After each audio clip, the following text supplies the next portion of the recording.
আমি গাড়ীৰ কাৰণে ৰাস্তাত ৰখি আছোঁ আৰু এই গাড়ীটো ডাইৰেক্ট গাড়ী আমাৰ ঘৰৰ ওচৰতে যায়।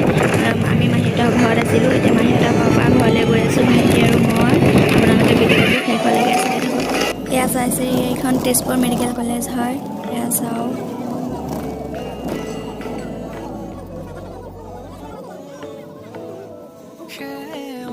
এয়া আমি মিছন চাৰিআলি পালোঁ আৰু ইয়াতে অলপমান ৰখালে, ট্ৰেফিক যি জাম হৈ আছিলে। এয়া তেজপুৰ দলং পালোঁ আমি। এয়া চাওক, তেজপুৰ দলংখন জানো, এইখন নতুন দলং হয়, নতুনকৈ বনোৱা। এয়া আমি লাওখা পালোঁ আৰু এয়া লাওখা লোকেশ্যনটো চাওক, কি ধুনীয়া চাওক, লোকেশ্যনটো চাওক।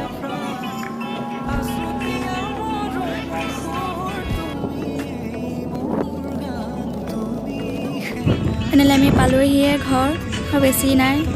আৰু আজিলৈ ইমানে like, comment, share and subscribe কৰি দিব। আজিলৈ বাই বাই।